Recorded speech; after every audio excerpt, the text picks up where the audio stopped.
बिस्मिल्लाहिर्रहमानिर्रहीम।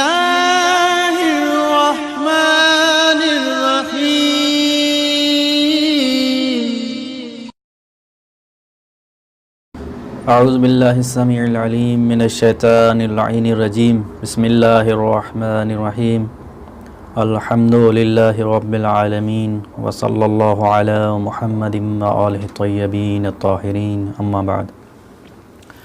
गुफ्तगू असांजी मुसलसल नहजुल बलागा जे मौज़ू ते हली रही आहे ऐं उन सिलसिले में गुज़िश्ता गुफ्तगू में असां ज़िक्र कयो त सभ खां पहिरियां असांजो छो जो मौज़ू हुयो नहजुल बलागा ते एतराज़ात ऐं उन जा जवाब। सभ खां पहिरियां असां ज़िक्र कयो त सभ खां पहिरियां शख़्स जंहिं नहजुल बलागा ते एतराज़ कयो उनजो नालो आहे शमसुद्दीन अहमद इब्न इब्राहिम इब्न अबी बकर, जेको इब्न खल्लकान जे नाले सां मशहूरु आहिनि। उन पंहिंजे किताब में वफ़ियातुल आयान में इन इश्काल खे एतराज़ खे ज़िक्र कयो।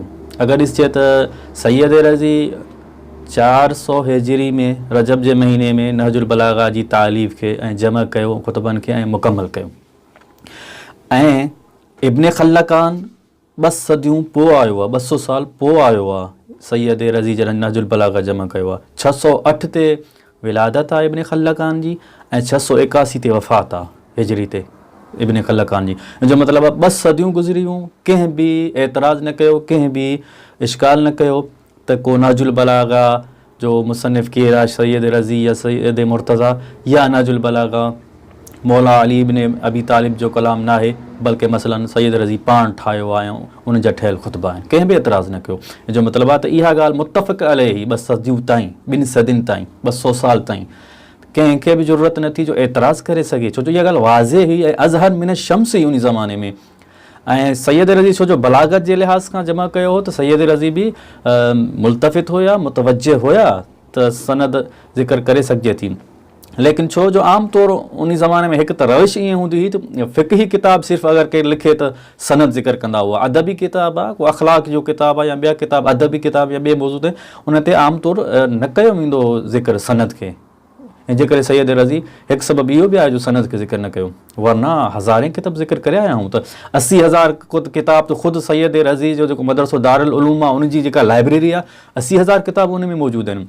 उनखां अलावा साॻी सैयद रज़ी जे शहर बगदाद में जेका बैतुल हिकमत नाले लाइब्रेरी मौजूदु आहे उनमें हज़ारें किताब मौजूदु आहिनि। त सिलसिले सनद ऐं मसादिर मनाबे ज़िक्र करे सघनि पिया सैयद रज़ी, लेकिन ॼाणे वाणे उन्हनि खे छॾे ॾिनो आहे सैयद रज़ी।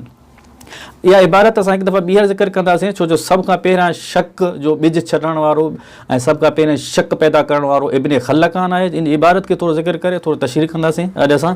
त सभ खां पहिरीं इब्न खल्लकान चए थो वख़्तलफ़ अन्नासु फ़ी किताब नहजुल बलागा अल मजमू मिन कलाम अली इब्न अबी तालिब रज़ी अल्लाह अन्हु। माण्हुनि इख़्तिलाफ़ कयो आहे नहजुल बलागा नाले किताब ते अल मजमू मिन कलाम अली इब्न अबी तालिब रज़ी अल्लाह अन्हु, जेको अली इब्न अबी तालिब जे कलाम जो मजमू आहे। कहिड़ो इख़्तिलाफ़ कयो आहे? चए थो हल हुआ जमअहु अम जमअ अख़ीहि अर रज़ी।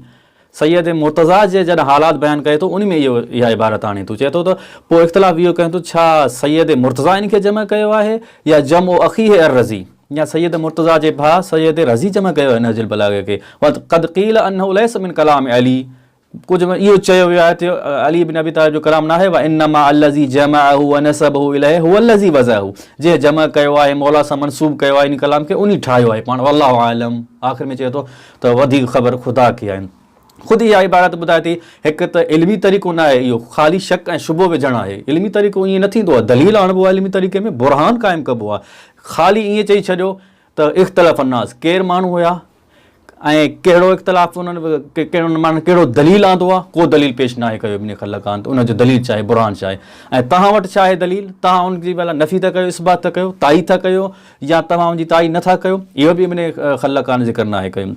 सिर्फ़ु यानी हिकु इख़्तिलाफ़ी ॻाल्हि करे छॾे ॾिनो आहे, जेको इल्मी तरीक़ो न आहे हूंदो, को दलील इब्न खल्लकान ज़िक्र न कयो आहे। ऐं इन मां इहो बि लॻे थो वल्लाह आलम आख़िर में चवणु ऐं क़द इख़्तिलाफ़ अन्नास पहिरियां चवणु इहो ख़ुदि दलील आहे त ख़ुदि शक शुबे में मुब्तला आहे इब्न खल्लकान। ख़बर न आहे त हिकु न उन रद्द कयो आहे आख़िर में, न उनजी ताईद कई आहे ऐं वल्लाह आलम चई करे पंहिंजे शक ऐं शुबे जो दलील ॾिनो अथसि त उनखे शक ऐं शुबो आहे इन ॻाल्हि में त वाक़ई नहजुल बलागा कंहिंजो कलाम आहे, सैयद रज़ी जमा कयो आहे या सैयद मुर्तज़ा ऐं मौला अली जो कलाम आहे या न।